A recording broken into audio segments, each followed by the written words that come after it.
Sí, Fanny. Ahora me oís. Uf, menos mal, perdón, es que hoy no sé qué pasa. Yo os oigo con muchísimo eco. Es que me he salido, me había metido yo 2 veces. Tú hablas, pero es que yo te sigo oyendo con muchísimo eco. ¿Sí? Sí. Si oigo ahí como un de fondo, esto, José Antonio, no nos suele ocurrir, ¿eh? Lo que pasa es que la tecnología es lo que tiene, que a veces causa de megas, que se dice en mi tierra. Efectivamente. Fanny, pero ahora el eco es posible que sea tuyo. Porque... Buenas tardes. Buenas tardes. Hola, Arturo, Hola, ¿qué tal? Arturo. Muy bien. Supongo. Hola, Arturo. Tenéis eco, ¿no? Puede ser, sí, de Ahora suyo. no. ¿No? Ahora no. Yo ahora os oigo perfectamente a todos. Sí, también puede ser los micros, que haya más de uno. No, quien no tenga micro, quien no tenga auricular. Puede ser que se acople el audio con, pues con el micro del ordenador. Puede ser. Buenas tardes a todas y a todos. Buenas tardes, Alfonso. Buenas tardes. Pero bueno, Alfonso, qué alegría verte. ¿Pero qué haces por aquí? José Antonio, pero tío, estás jovencísimo, pareces un alumno en vez de un catedrático, tío. Es verdad, es verdad. Bueno. Acabo de llegar de Galicia y eso es otra historia de otro mundo. Es que a Alfonso le conozco desde hace, yo qué sé, ¿cuánto tiempo? ¿20 años, 30 años? Yo qué sé. Mira, ¿me dejas que os cuente una historia pequeñita? Vale. Tienes 2 minutos, Alfonso, antes de empezar. Mira, yo llegué un día que leí en el periódico que el número de militantes en el partido había bajado muchísimo. Yo había estado y me marché por una cosa que no voy a contar ahora. Y entonces llegué a la agrupación y me estaba sometiendo el compañero Sergio a un 3er grado para afiliarme al partido. Y en ese momento entra José Antonio y me da un golpe en la espalda y dice: ¡hombre, por fin, Alfonso, por fin! Y ya no hubo ningún problema y Sergio me apuntó al partido. ¿No se han arrepentido desde entonces? No. A veces. Algunos sí. Si es que eres un discutidor, pero bueno, eso es lo que nos gusta. Es peleón. Hombre, tú ya sabes cómo se llamaba aquel rector que había en la universidad, que tuve una bronca con él, que era medio del Opus. Sería Genaro. Genaro Costa. Genaro Costa. Sí. Sí, porque desde entonces han sido progresistas, con lo cual era el único. Hombre, Jaime Montalvo también. Bueno, Jaime Montalvo me preparó una encerrona guapa, ¿sabes? Con nuestro querido amigo el gallego, el que... ¿Cómo se llama este hombre? Alfonso de mi corazón, son las 7 y nosotros tenemos personalidad suiza. Empezamos. Muy bien. Pues si os parece, apagamos los micros todos y empezamos ya. Estamos grabando, ¿verdad, Inés? Sí. Perfecto. Pues nada, pues empezamos. Una tarde más, bienvenidos a todos y a todas a nuestra Casa del Pueblo virtual. Y muy brevemente, José Antonio, muchísimas gracias por haber aceptado nuestra invitación. Estamos encantados de recibirte hoy en esta Casa del Pueblo y sobre todo para hablar de un tema que yo creo que nos preocupa a todos, como es el tema de la universidad. Así que yo solo darte la bienvenida como secretaria general y pasarle la palabra al que va a ser nuestro maestro de ceremonias hoy, que es nuestro secretario de universidades, Alex, cuando tú quieras. Pues gracias, Fanny, también gracias, José Antonio, por estar aquí hoy con nosotros. Para quien no le conozca, que Alfonso por lo visto mucho, José Antonio es secretario de Área de Cohesión e Integración del PSM, además de ser el secretario general de la Agrupación Socialista Universitaria y bueno, tiene una dilatada carrera académica, es catedrático de Sociología en la UNED. Actualmente, bueno, vivimos una situación en la que se inicia el curso universitario tras la situación de COVID, que ya veremos a ver cómo se va desarrollando, y en el que lo digital, bueno, incluso incorpora un elemento, o sea, era un complemento a la formación presencial, pero ahora se convierte, parece, en un elemento que va a poner el punto de atención en nuevos modelos de enseñanza de la educación superior. Y bueno, José Antonio nos va a hablar sobre la universidad, un poco sobre el futuro, y José Antonio, cuando quieras. Pues muchas gracias, Fanny, muchas gracias, Alex. Desde luego estoy muy a gusto aquí entre vosotros y para hablar de un tema de universidad. Alex, también tuve alguna responsabilidad institucional, lo digo fui diputado y llevaba estos temas también en la Asamblea de Madrid durante 2 legislaturas, ¿no? Aparte de que inicialmente pues también fui director de la Jaime Vera, etcétera, en fin, muchas actividades, ¿no? Pero bueno, estamos para el tema de universidad. Entonces, la cuestión es plantear una serie de cuestiones y como ya Fanny me ha comentado que sois muy aguerridos y que os gusta el debate, yo creo que es mucho más interesante centrarlo en lo que os puede interesar, ¿no? Además, claro, la agrupación de Moncloa no es cualquiera, no deja de ser un distrito universitario y que de alguna manera, bueno, pues está muy implicado precisamente con lo que es la vida en la universidad.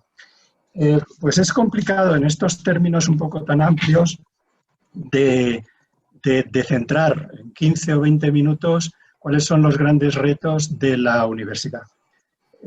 Pero bueno, he estado esta mañana pensando cómo enfocar el debate y así, de pronto, por mencionar grandes temas que yo creo que sí que son necesarios y que están en el debate público, pues me salen como 4 o 5 cuestiones. Entonces ya a partir de ahí probablemente podemos ir concretando, ¿no? Uno es el tema de la adaptación de las enseñanzas. Supongo que habéis visto que antes del verano, pues el propio Ministerio lanzó un Real Decreto de Ordenación Académica en donde replanteaba todo el tema de las enseñanzas. Quizá recordáis que hubo ya hace unos años pues un debate entre si los grados debían ser de 4 años o de 3 años, lo que llamaban el sistema de Bolonia, que nos viene casi desde hace 20 años. El sistema de Bolonia realmente lo que tendría que plantear, lo que planteaba entonces, era una adaptación de las titulaciones a nivel europeo y, por lo tanto, la homologación de estudios. En Europa, el grado, lo que nosotros llamábamos licenciado, se daba en 3 años, normalmente. Entonces, ese fue el gran reto que se planteó desde la Unión Europea para intentar que el egresado de cualquier país europeo pues fuera homologado y pudiera trabajar en cualquier otro país, ¿no?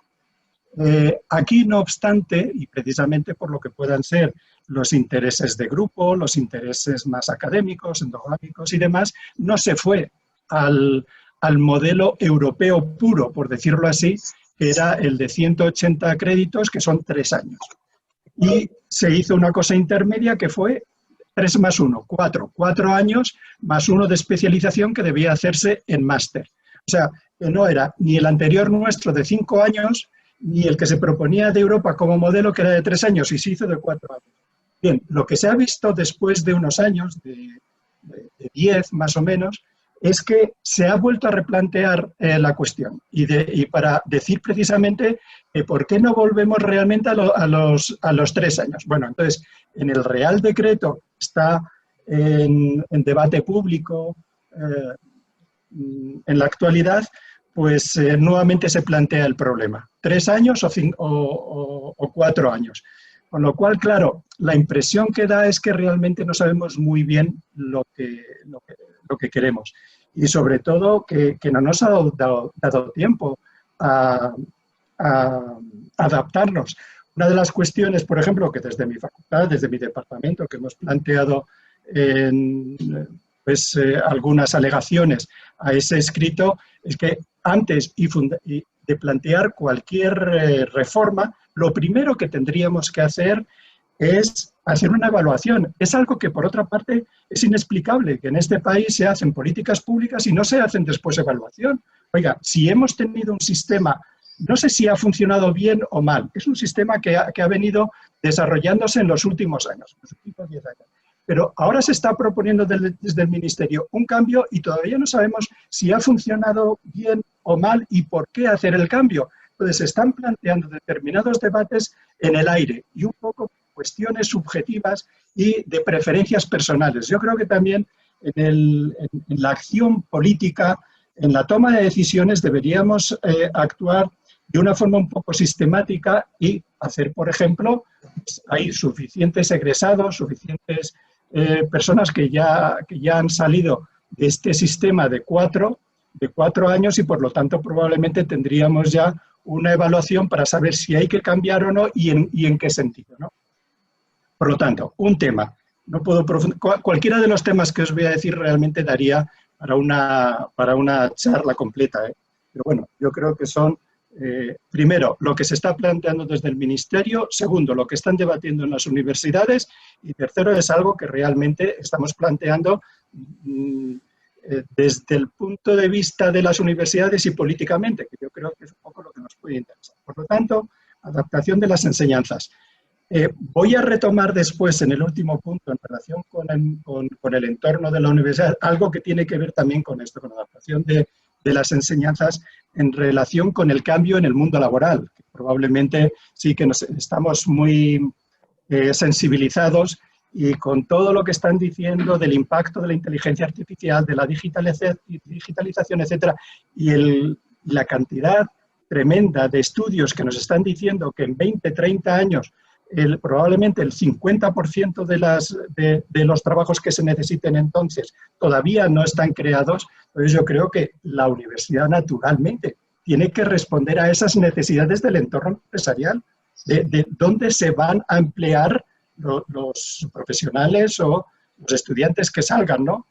Entonces tiene relación con esto que estamos planteando de adaptación de las enseñanzas y al 4+1 en el sentido de que ese año adicional sería la especialización mediante un máster o el 3+2, que es lo que están planteando algunas universidades. Por ejemplo, lo están planteando de una forma efectiva las universidades privadas. Aquí también hay otro componente, otra cuestión que está incidiendo, es la competencia entre la universidad pública y la universidad privada. La universidad pública, por decirlo así, se inclina por la formación más en profundidad y a largo plazo con cuatro años.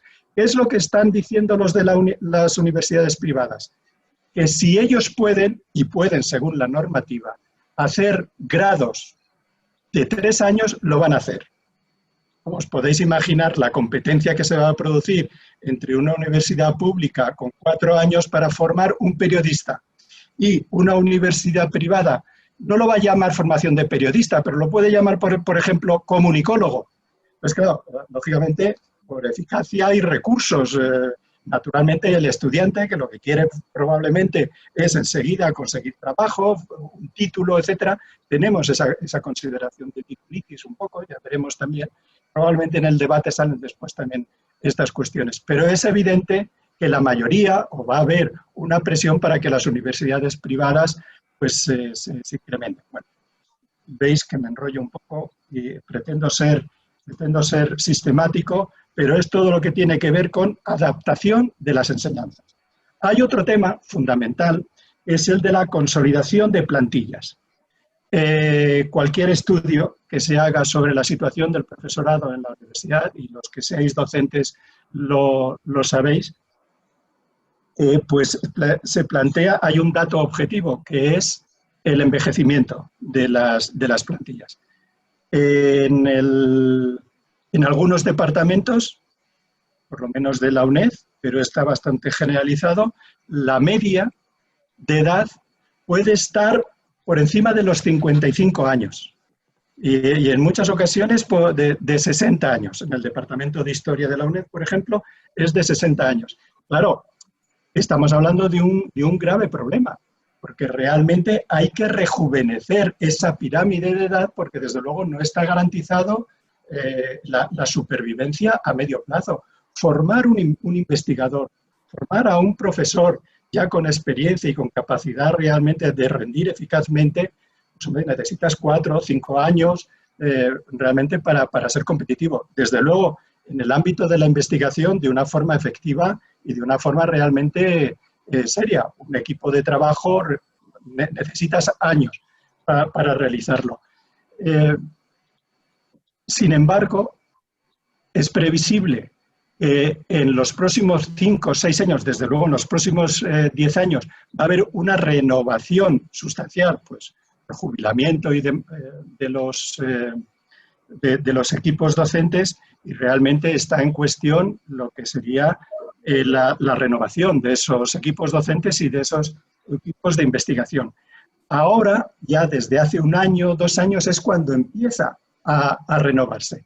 Yo en este momento estoy incorporando al departamento a nuevos profesores. La puerta de entrada es ayudante doctor, es decir, ya estudiantes que han hecho el doctorado, que tienen algunos méritos, que tienen vocación por la docencia y por la investigación y están llegando.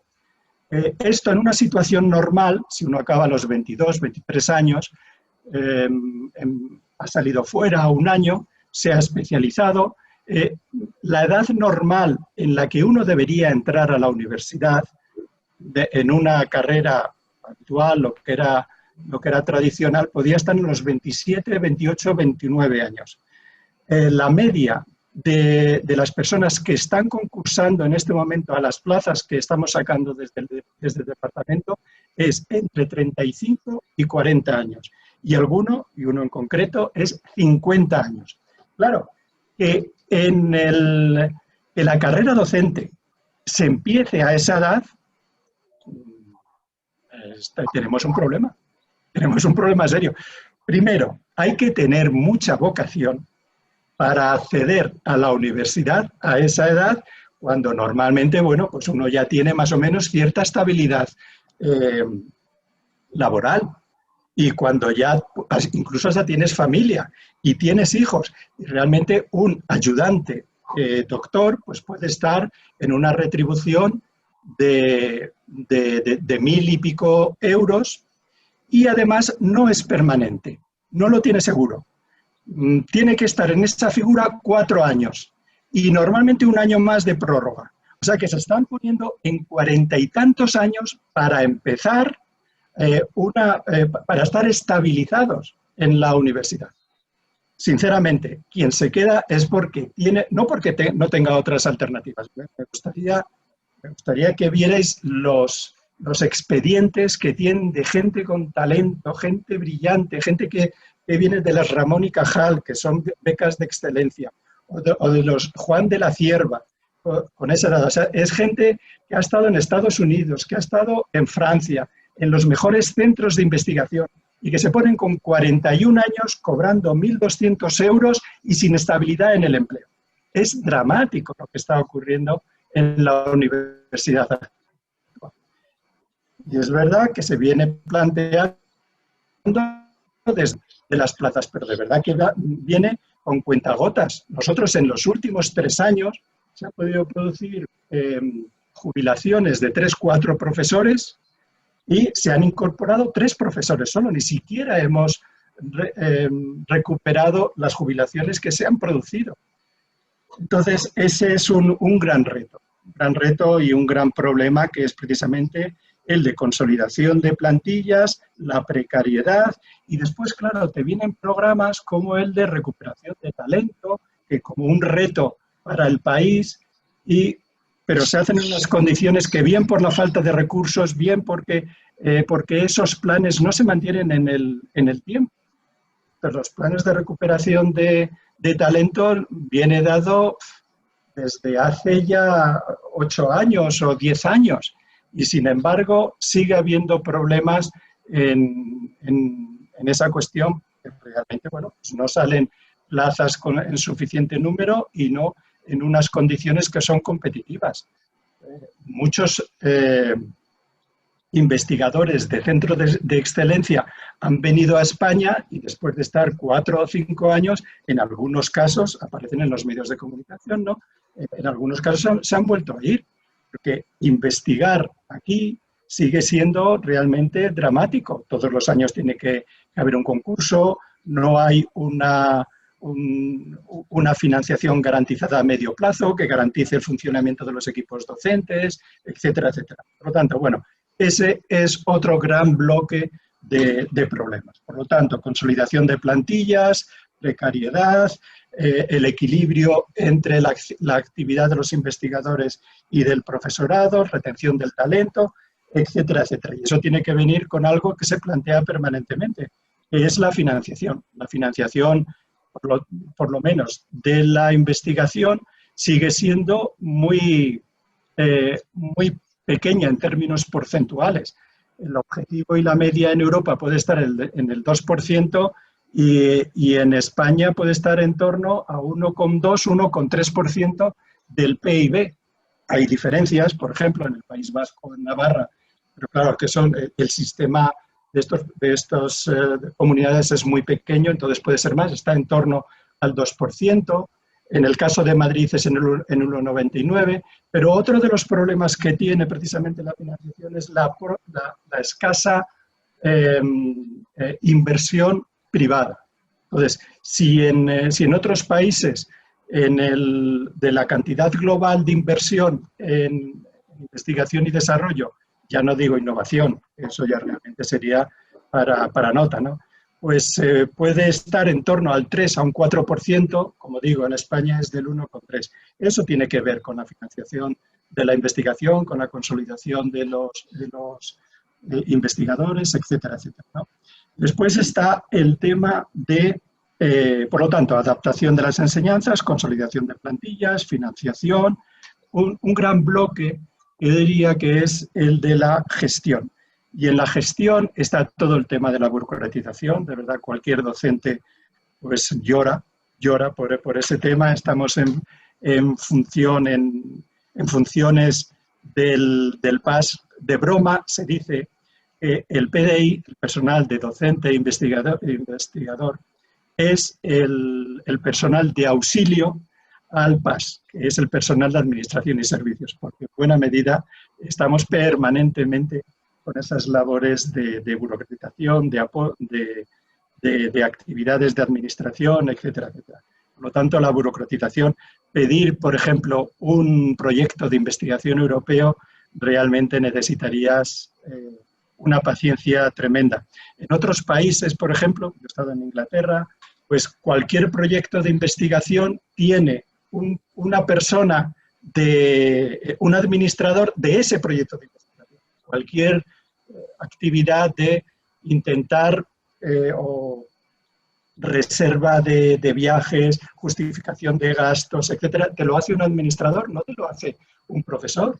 Realmente el profesor ya permanente, un catedrático, un titular, un contrato doctor, etcétera, el tiempo que pierde en ese tipo de gestión realmente es, bueno, igual que puede ocurrir en cualquier empresa, ¿no? No tendría sentido que un ejecutivo estuviera haciendo fotocopias. Bueno, pues nosotros sí que hacemos fotocopias. Y os aseguro que esas fotocopias salen a un coste tremendo, ¿no? La burocratización es algo, bueno, aparte de que estamos permanentemente reunidos. Estamos en comisiones de grado, de programa, de la ANECA, que ese sería un capítulo aparte. Los que sois docentes sabéis el gran problema que supone la ANECA, ¿no? La Agencia Nacional de Evaluación de la Calidad. El tema de la digitalización, en este tema de la gestión. Y no, me parece que a lo mejor me estoy extendiendo demasiado para lo que era plantear estas cuestiones. Pero lo que he visto y vinculándolo con la situación actual de pandemia, uno de los resultados y de las conclusiones que se puede llegar es la escasa preparación que tienen las universidades precisamente para lo que es el trabajo a distancia.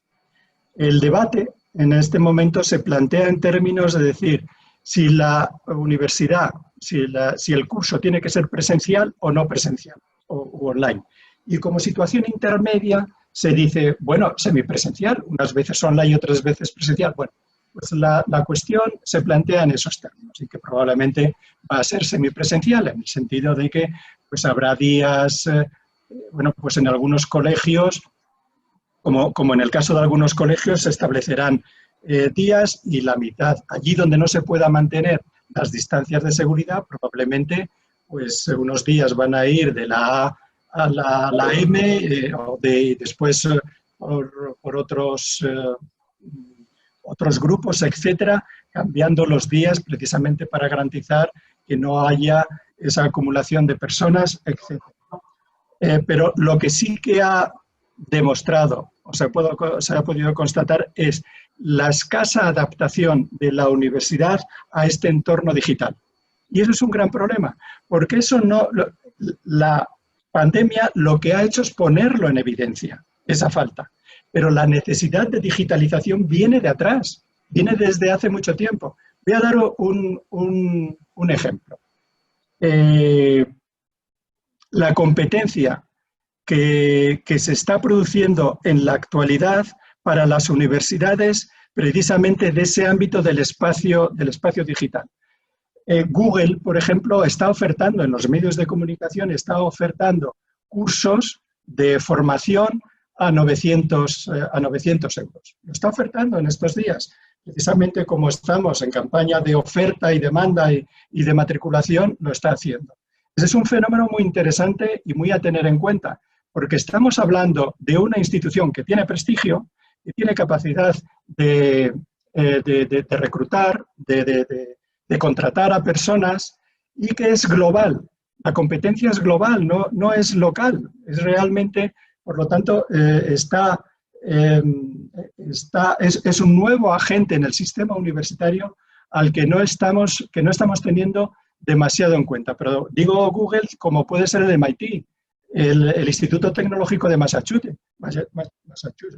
Está teniendo la misma oferta de cursos por algo menos de 3.000 euros y que desde luego estamos hablando con lo que es el prestigio del título y la competencia que puede venirnos precisamente por ese lado. Por lo tanto, en ese proceso de digitalización, yo creo que hay que tener muy en cuenta lo que es la configuración y las nuevas necesidades. Y eso que se está planteando en todas las universidades del mundo realmente, cómo acceder adecuadamente, cómo funcionar, cuáles son las condiciones adecuadas para funcionar en ese entorno digital, la Universidad Española no lo está haciendo. Por otra parte, tampoco el propio Ministerio está incentivando. Por ejemplo, el Ministerio, como consecuencia de la pandemia, va a dar una ayuda que no llega a los 60 millones de euros, son 59 millones de euros para impulsar la digitalización. Bien, bienvenido sea que por estas circunstancias se vea como una necesidad precisamente el incentivar todas esas herramientas que van a facilitar el acceso de los estudiantes a ese entorno global. Pero esto realmente es una oportunidad, no es un problema, es una oportunidad porque esa oferta, la de la Carlos III, de la Rey Juan Carlos, de la Complutense, de la Politécnica y demás, no tiene un destinatario local, tiene un destinatario global. Y desde luego nosotros que estamos planteando en un ámbito mucho más amplio del español y demás, es una gran oportunidad que podrían tener las universidades madrileñas, las universidades españolas, precisamente para incentivar esa oferta de cursos a nivel global. Y lo que ha puesto, repito, en evidencia la pandemia es precisamente que no estamos preparados para esa competencia global. Y es una pena porque realmente es una de nuestras fortalezas, ese espacio en español, que es Latinoamérica, esas fortalezas que tenemos y que realmente tendrían que ser aprovechados. Bueno, pues bienvenido sea este momento para indicar, para poner el acento en uno de los problemas que tiene el sistema universitario o las universidades públicas para intentar corregirlo. Y digo universidades públicas porque algunas universidades privadas, puedo mencionar por ejemplo UNIR, la Universidad de La Rioja, sí que lo está haciendo. Sí que está trabajando en Latinoamérica mediante convenios con universidades locales latinoamericanas para vender títulos de grado europeos, que es lo que venden. Y sin embargo, las universidades públicas españolas, madrileñas, no lo están haciendo. Lamentablemente tengo que decir que incluso la UNED, de la que yo soy profesor, tampoco lo está haciendo, lo cual todavía es más grave, ¿no? El que realmente porque sí que tiene el sistema, sí que tiene la infraestructura, sí que tiene el conocimiento y sin embargo no tenemos esa proyección global. Yo creo que es necesario realmente el que de alguna manera cambiar la perspectiva, cambiar la ambición. Y eso, desde luego, es un problema gerencial de las universidades. Pero es que por parte de las instituciones públicas y por parte de la administración tampoco se incentiva. Es realmente lamentable, ¿no? El papel que puede tener la universidad a nivel global y también, por otra parte, a nivel local. Yo creo que se está renunciando, de alguna manera, al papel de liderazgo que tienen que tener las universidades en todo este proceso de cambio, de innovación, de transformación de la realidad, ¿no? Por lo tanto, digitalización. Es una pena, pero no estamos en ese planteamiento. Y después, ya casi por mencionar un último aspecto, aunque hay muchos otros datos, pero sí que me gustaría que hubiera un coloquio, es el impacto en la sociedad y en el mundo empresarial. Yo creo que es uno de los grandes temas. Como he mencionado anteriormente, todos los estudios, hay multitud, de todas las grandes consultoras y estudios que investigan la transformación digital de la sociedad. Todos los que están planteando el trabajo del futuro tiene que ver con ese mundo digital y lo que te están diciendo es que ese mundo al que vamos, que ya es una realidad, que no es algo de medio largo plazo, no estamos hablando de 10 años, de 15 años, no, estamos hablando de que los que están entrando en la universidad en la actualidad, en 5 años, en 6 años se van a encontrar con unas necesidades del mercado laboral muy diferentes a las que se tienen en la actualidad. Y por lo tanto, hay que empezar a trabajar no solamente en otro modo de impartir las enseñanzas, sino también en los propios contenidos. Por lo tanto, la metodología y los contenidos tienen que ver con eso. Nosotros, por ejemplo, por dar un caso concreto, estamos planteando en el área de sociología un nuevo plan de estudios en donde sí que tratamos de tener en cuenta precisamente lo que van a ser las necesidades. Pero de verdad, una de las cuestiones que nos preocupa es lo que suele decirse como aprender a aprender.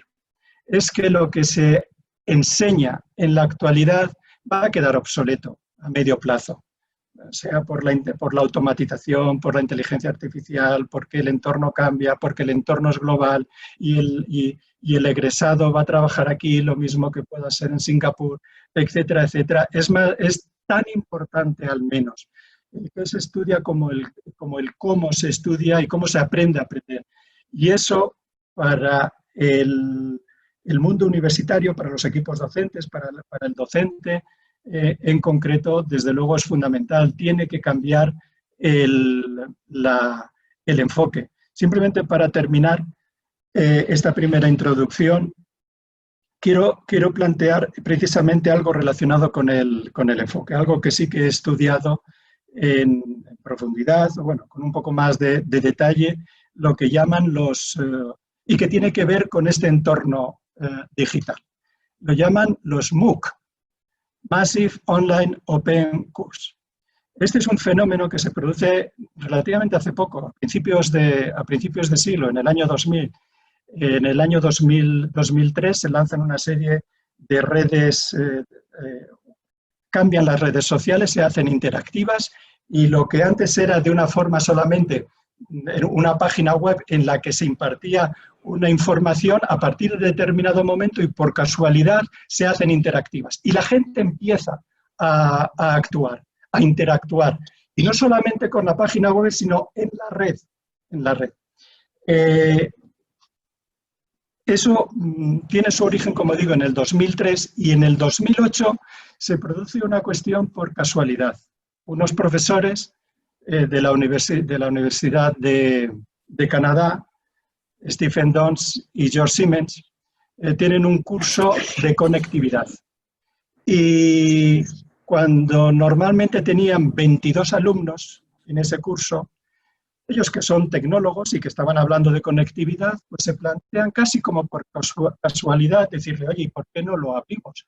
Que lo puedan ver cualquier persona. Bueno, hay que conocer a Stephen Dons, que es ácrata. Si lo ponéis en Google, le veis ahí en su imagen, para ver un poco también el espíritu que alimenta ese sentido, que por cierto es bastante común en las universidades de prestigio, en Harvard y demás, determinados profesores que piensan que el conocimiento tiene que estar en abierto, tiene que ser accesible y por lo tanto lo ponen en la comunidad. Bueno, estos dos profesores en ese curso de conectividad del año 2008, en lugar de 22 alumnos, ven como por casualidad que se conectan 180.000 alumnos. 180.000 alumnos. Y lo curioso es que ese grupo adquiere vida propia. Y ya no solamente hablan cada alumno individualmente en todo el mundo con los profesores, sino que empiezan a interactuar entre ellos, entre los propios alumnos. Empiezan a generar conocimiento. El concepto de generación de conocimiento es muy importante, porque estamos en la sociedad del conocimiento. Estamos precisamente, y es una de las cuestiones que se plantean y que puede tener un efecto disruptivo, es decir, rompedor en la universidad. ¿Dónde está el conocimiento? Tradicionalmente podríamos decirlo que está en el equipo docente y que está en la universidad, y eso no es cierto. El paradigma del conocimiento ha cambiado. Está en la red, está en la interconexión, está en la conectividad de la gente. Y eso el docente tradicional no lo ve todavía. Y por lo tanto ese es el gran reto. Pero a partir de esto, de lo que se llaman los MOOC, se ha generado todo un movimiento que hay realmente una cantidad de centros. Algunos profesores, por ejemplo, de esas grandes universidades de prestigio, pensando que el futuro es el conocimiento en abierto, han dejado la universidad, han dejado su docencia tradicional y han montado otras iniciativas. Llámese, por ejemplo, Udacity, o llámese Coursera, o llámese edX, o en España Miriadax con el Banco de Santander y Universia, etcétera, etcétera. Y cualquiera de estos centros que dan estos cursos en abierto, que recaban el apoyo de cientos de miles de personas, pues realmente están ofertando una cantidad de cursos realmente muy interesantes, ¿no? Lo que quiero decir es que con ese ejemplo es visualizar lo que es el futuro de la enseñanza superior, que si eso lo vinculáis a lo que es la oferta de centros como Google o como Planeta, que será la próxima universidad, la próxima universidad española y que está a punto de ser aprobada por la Asamblea de Madrid, con Planeta, en donde hay cientos de miles de alumnos que están cursando algún tipo de curso a nivel mundial. Ese es el entorno en el que se van a mover las universidades, y las universidades madrileñas, en fin, todas las universidades. Y la competencia, por lo tanto, no es la Carlos III con la Rey Juan Carlos. La competencia es la Rey Juan Carlos, la Alcalá, la Politécnica, con el Instituto Tecnológico de Monterrey, con Stanford, con el MIT, etc. Es uno de los grandes retos que tiene la universidad. Y, por supuesto, los propios docentes. Insisto, el conocimiento no está en la docencia. Se genera una relación entre los participantes en esa comunidad universitaria que realmente es muy interesante. Si yo tengo que explicar a mis alumnos pues la situación económica en España, pues posiblemente le puedo dar un enlace donde Stiglitz se lo puede explicar, creo que un poquito mejor que yo, entre otras cosas porque es premio Nobel, ¿no?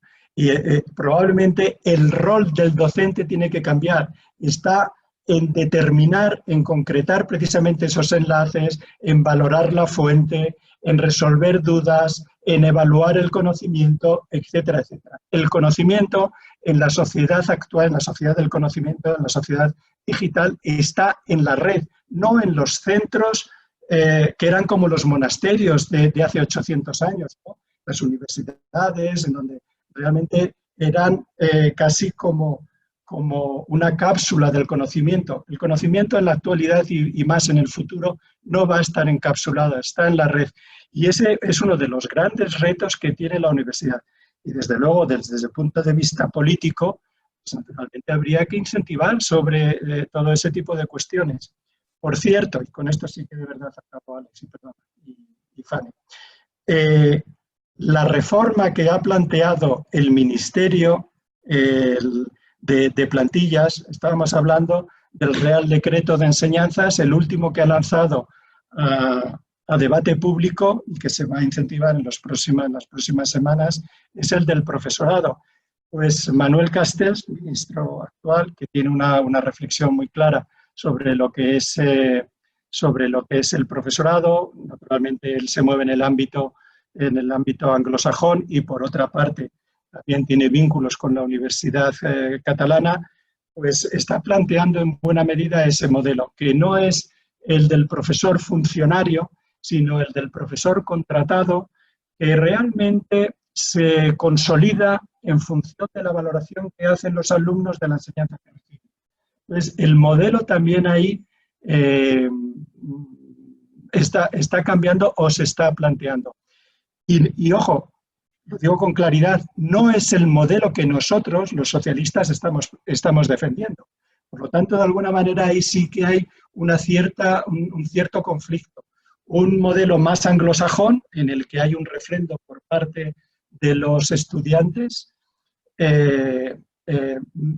respecto a un modelo más estamental, más cerrado, más de funcionario, en el que realmente, bueno, pues ahí tienes la plaza, como dices, de por vida, como suele decirse, en propiedad, y desde luego el enfoque que hay entre una estructura laboral o docente de unas características y otras es muy diferente. El dinamismo de uno es mayor, en el otro, bueno, pues es de otro tipo. Bueno, son algunas de las cuestiones, de las muchas que hay, o que puede haber y que pueden surgir en la reunión, o sea, en el debate posterior, pues a vuestra disposición. Perdón que a lo mejor me he extendido un poco. Muchísimas gracias, José Antonio. Vamos a abrir ya el turno de preguntas.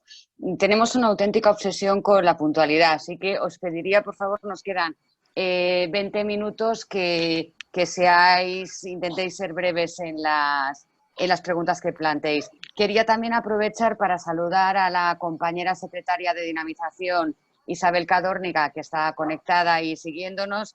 Bienvenida y encantados de verte aquí. Y sin más, Inés. Hola.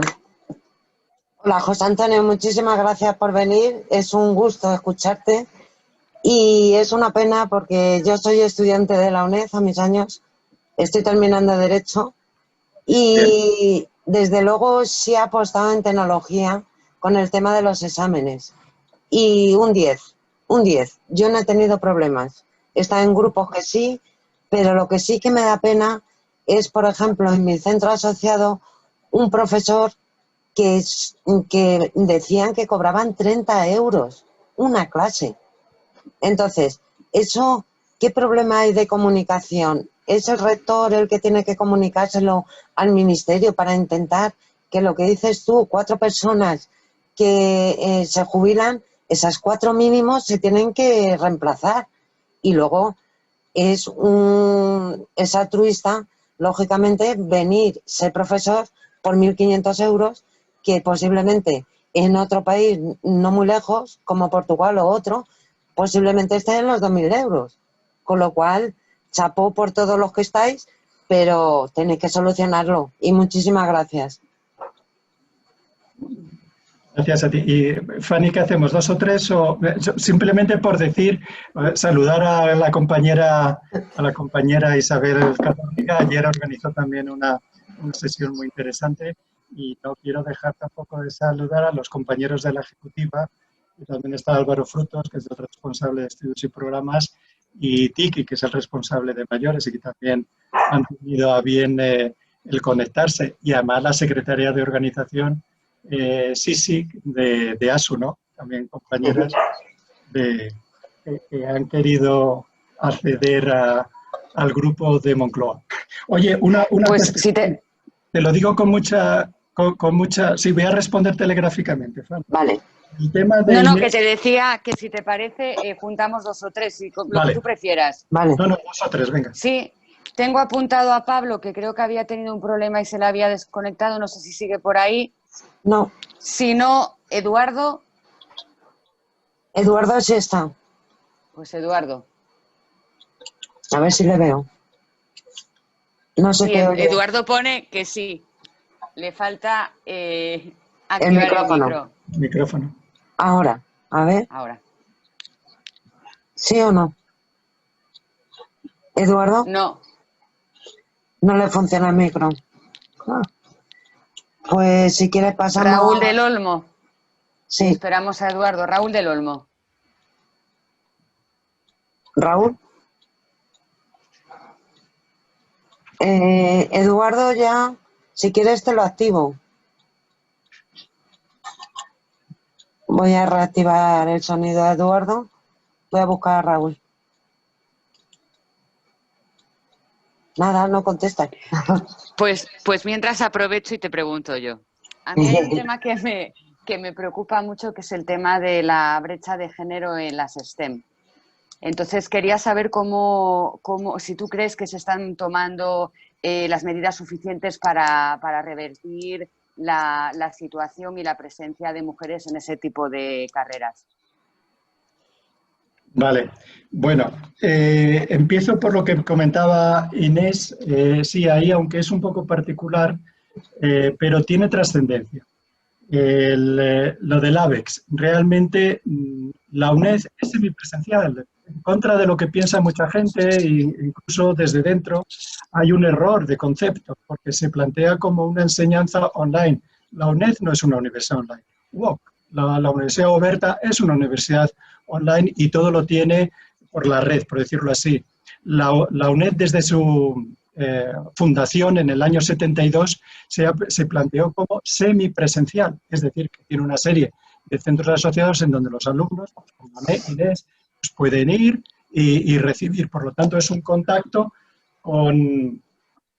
presencial y que al menos una vez a la semana pueden ir para cada una de las asignaturas más importantes y pueden tener ese contacto cara a cara, que es lo que no te da la enseñanza online. Por supuesto que después puede ir al centro, a la facultad y ver a los equipos docentes, etcétera, etcétera.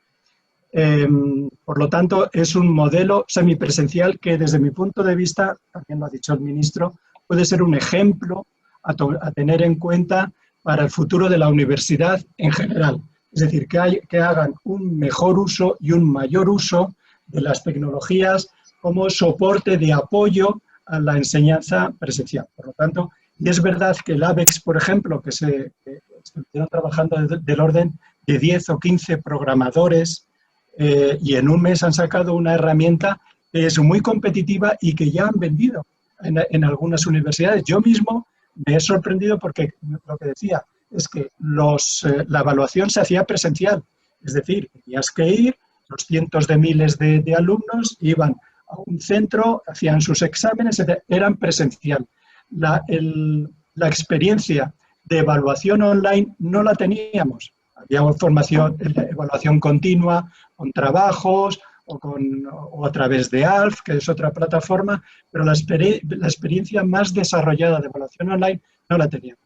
Y ese instrumento se ha desarrollado y, de verdad, yo que conozco muchos, es sorprendente. Lo ha diseñado una empresa, no una empresa, sino la UNED Barbastro, que tiene la propiedad, que ya lo está vendiendo en algunas facultades de la Universidad de Castilla y León, etc. Por lo tanto, muy bien.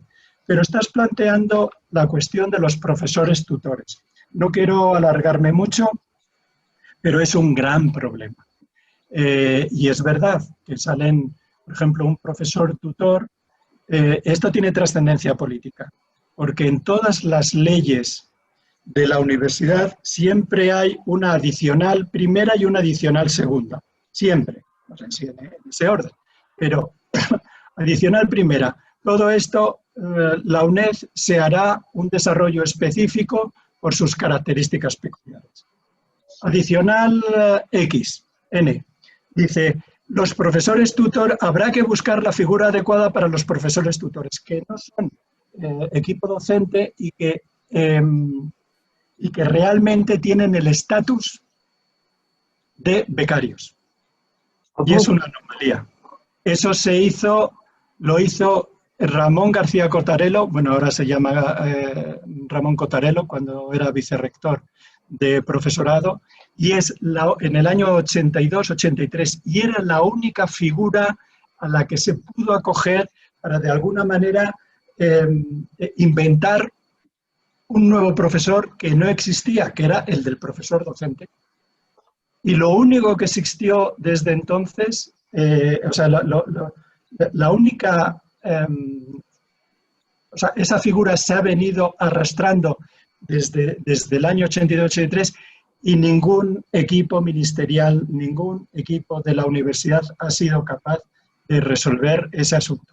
Y entonces tenemos situaciones paradójicas, situaciones de gente que lleva 20 años de profesor tutor que no ha generado ningún beneficio social, y esto tiene trascendencia política, porque estamos hablando de 7.000 profesores tutores en España que realmente no han generado derechos y que han venido de una forma anómala, han venido generando realmente derechos y en unas condiciones ya no de precariedad, en unas condiciones casi de esclavitud, y que únicamente se puede explicar por vocación y porque, bueno, realmente porque son personas entregadas y tienen un contacto directo con los estudiantes. Viven naturalmente, se alimentan de ese contacto, pero desde luego no se alimentan mensualmente, ni pagan la nómina, ni pagan el alquiler ni la compra precisamente por lo que reciben. Normalmente en Madrid pues puede estar en torno a 300 euros. Y hay gente que no tiene otros recursos. Como podéis imaginar, pues tiene que buscarse la vida. Yo que me presenté a rector en las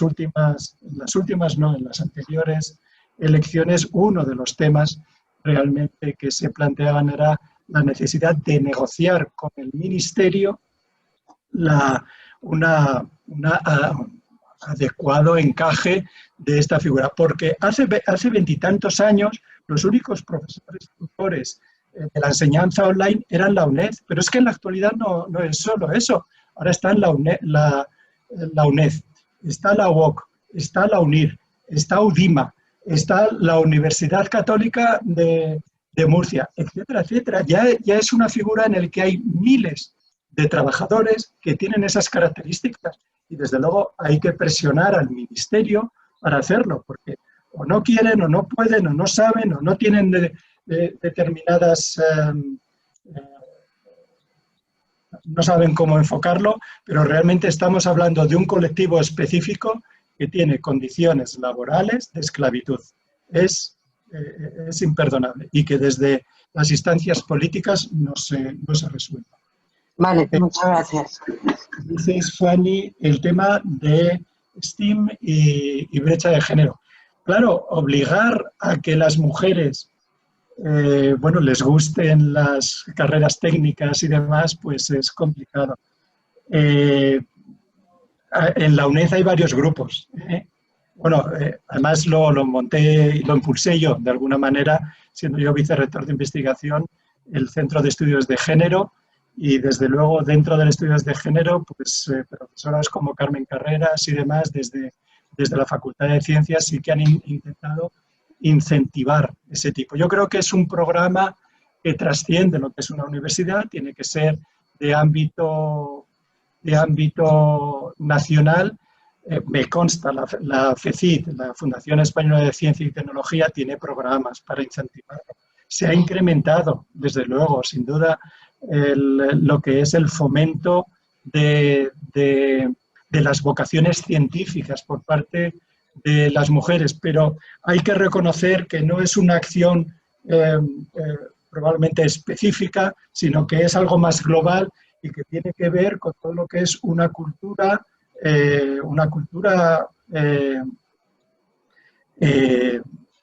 de un país, ¿no?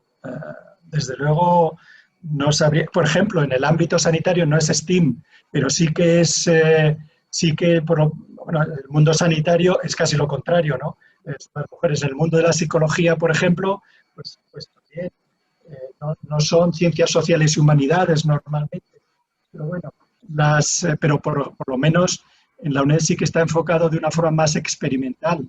Entonces, bueno, pues por ahí, por disciplinas experimentales, en el campo de la psicología, por ejemplo, pues sí que se fomenta. No sabría qué decirte, pero desde luego que desde las instituciones pues haya programas, haya películas, etcétera, lo que llaman de empoderamiento, de mostrar ejemplos. Por ejemplo, pues uno de los últimos honoris causa que hemos tenido es de algunas científicas, como Margarita. Ahí se me ha ido el nombre ahora. En fin, yo creo que es una labor de gobierno, es una labor política realmente la visibilización de esos ejemplos, ¿no? En el campo de la ciencia y en el campo de la investigación. Margarita Salas.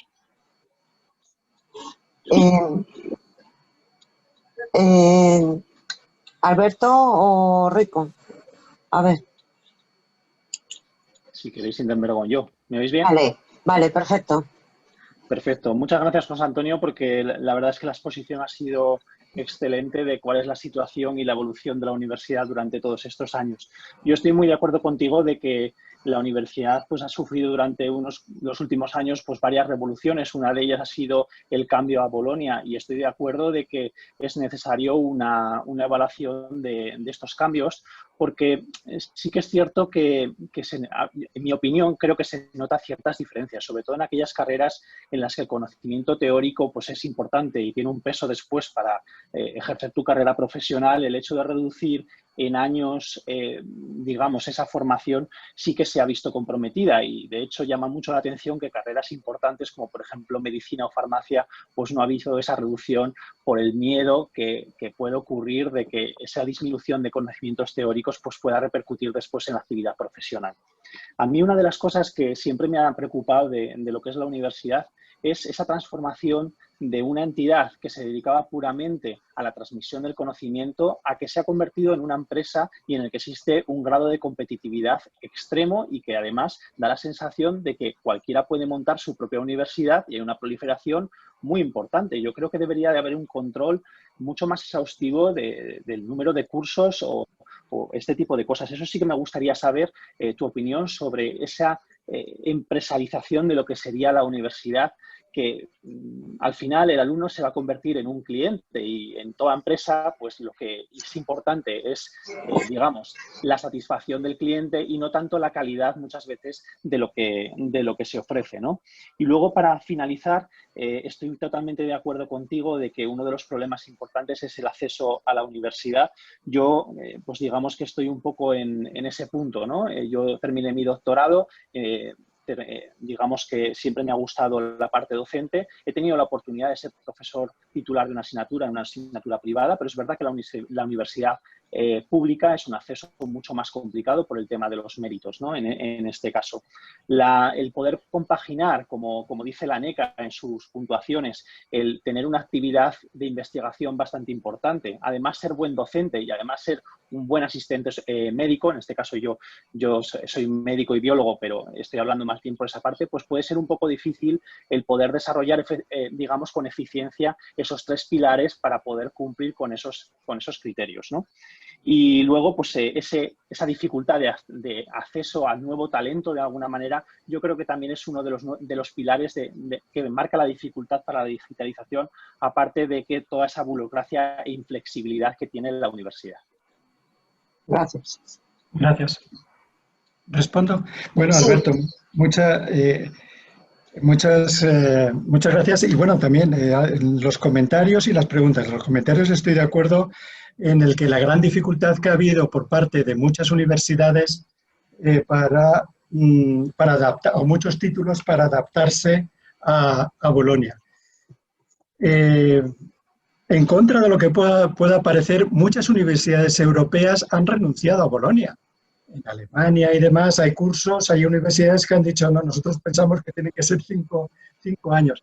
El modelo que teníamos no estaba tan mal. Si recordáis, las licenciaturas tradicionales de 5 años eran 3 años de formación general y otros 2 años de especialización. Por lo menos cuando yo estudié sociología, había lo que eran itinerarios y escogías distintas titulaciones. Entonces te podías especializar. Si no te especializabas era sociología general, y si no antropología, y si no sociología industrial, y si no sociología económica, etc. Por lo tanto, el esquema de formación general fuerte, básica, y después especialización lo tenías en la propia licenciatura. Tenía todo el sentido. Entonces, ¿qué se pretendió con Bolonia? Realmente el desgajar esos dos momentos. Uno, el de formación general, y otro el de especialización que te decía Bolonia. Bueno, eso lo va a recibir usted en el máster. ¿Cuál es el problema? El máster era muy caro. No, un curso te podía costar 900 euros, 1.000 euros, un máster te podía costar 3.000 euros, 4.000 euros, etc. Estamos hablando en ciencias sociales, etc. ¿Qué es lo que se ha producido? Un gap, una diferencia. Antes hablábamos realmente de desigualdad de género. Pero claro, de desigualdad de acceso al conocimiento y de empleabilidad, en esos casos, ese es uno de los problemas que tenemos en la actualidad, con este sistema actual. Porque la matrícula de los máster, desde luego, dobla o triplica lo que pueda ser el de un grado por año de matrícula. Por lo tanto, no todo el mundo puede hacerlo. Entonces, ¿cuál es la contradicción? Lo que debería ser, lo que tú has mencionado como formación teórica, tiene una contradicción, que la formación teórica es poco práctica. Y lo que te está diciendo el Bolonia, el plan de Bolonia, es que tiene que tener una finalidad que facilite la empleabilidad. Entonces, claro, tenemos una contradicción. ¿Cómo hacemos empleable a un alumno, a un estudiante que solamente tiene una formación generalista? A lo largo de 3 años, ¿cuándo le das tú la especialización? Le estás obligando de alguna manera a un máster con la dificultad económica que estábamos planteando anteriormente. Entonces, ¿cuál es la solución? Bien, que la especialidad, bueno, la solución que se dio aquí era decir, bueno, lo hacemos un poco más, 4 años, y que sea en el 4º año a través de la formación de las asignaturas optativas, que el alumno se especialice de alguna manera. Pero aún así no llega, y la especialización la van a tener que buscar en un máster. Hoy no es suficiente con hacer un grado. Tienes que hacer también un máster para estar en condiciones de competitividad en el mercado. ¿Cuál es el reto desde el punto de vista político?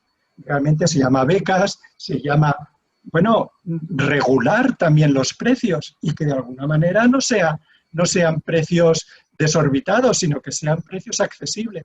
Y nuevamente, llamémoslo como queramos, vamos al esquema que teníamos originalmente de 3+2 o de 4+1.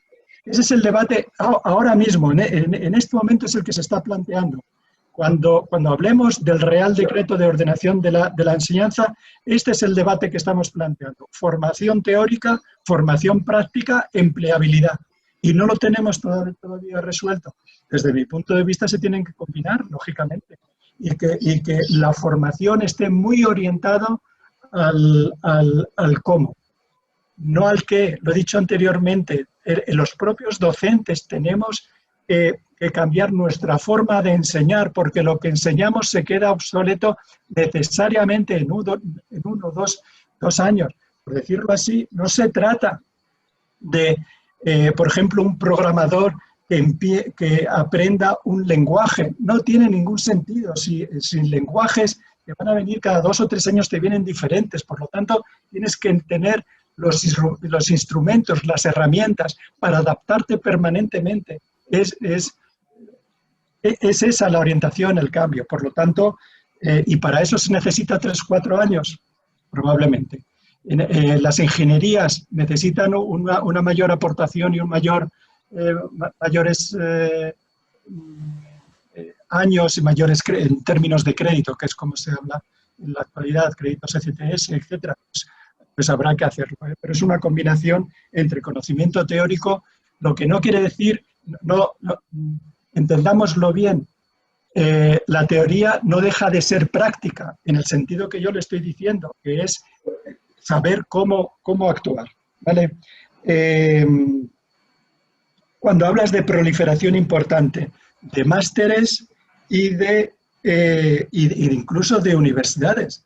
Ya he dicho, en Madrid estamos ya en 9 universidades privadas y creciendo, y 6 universidades públicas, sin contar la UNED, y no digo creciendo porque ya no vamos a crecer más, porque sería una locura, aunque tentación ha habido también. Yo creo que a través de la NECA, en buena medida, tiene esa función. Todos los grados y todos los másteres se tienen que revisar cada 2, 3 años, cada 4 años, una revisión, y me consta que uno de los objetivos que tiene, primero, es revisar la calidad de esos másteres, y segundo, en la medida en la que no alcanzan un nivel mínimo de calidad y que no están conectados con las necesidades del mercado, pues quitarlo. Porque es que másteres hay de todo tipo, sí, alimentarios, de películas, etcétera. Yo creo que ahí la NECA tiene esa función un poco de armonizar y de garantizar la calidad. Hay demasiados títulos, es verdad, y hay demasiadas universidades, pero bueno, ese es el tema. Y lo último que planteas en cuanto al acceso, realmente es una locura. Lo de la NECA, la mayoría de los docentes están muy en contra de cómo está funcionando.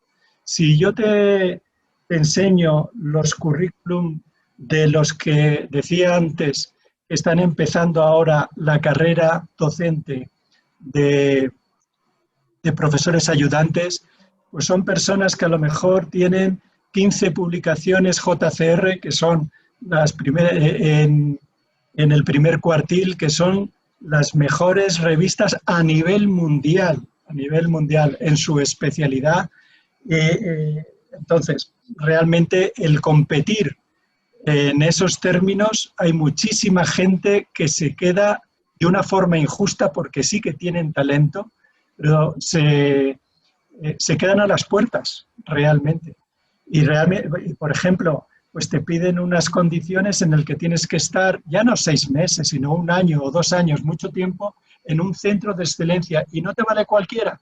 Hay un cierto prejuicio de que tienes que estar en Oxford, en Harvard, en el MIT, en Stanford y demás. Y si estás en la Universidad de Oporto, pues como que vale menos y que tienes que completarlo. Realmente la gente que en la actualidad quiere acceder a la universidad tiene un verdadero problema, a pesar de tener talento, a pesar de tener vocación, a pesar de tener mucho que decir en el mundo universitario.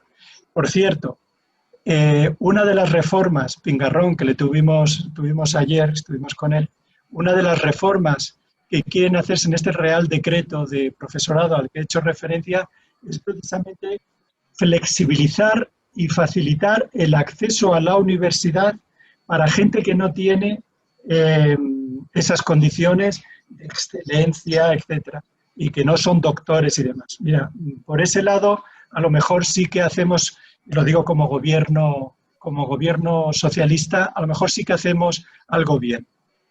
Flexibilizar un poco esas condiciones tan duras de acceso a la universidad para gente que no te ha tenido que estar 2 años en Harvard, que en Harvard solamente hay uno y hay muy poca gente, ¿no? El de una forma más fácil de acceso a la universidad antes de hacer el doctorado. Es que ahora para leer el doctorado tienes también que haber publicado. Y no es nada fácil publicar. Todo el tema de la acreditación, eso es otro mundo. Desde luego a los docentes nos complica mucho las cosas. Pero bueno. Muchas gracias, José Antonio. Alex. Sí. Tienes la palabra. Vamos ya cerrando que se va haciendo la hora. Sí. Así que nada, agradecer a todos los que habéis comentado, todos los que habéis preguntado.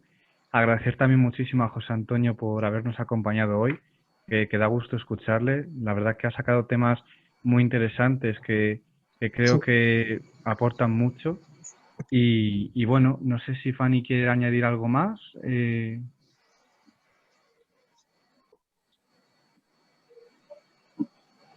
Ahí no se te oye, Fanny. No se te oye. No, seguimos.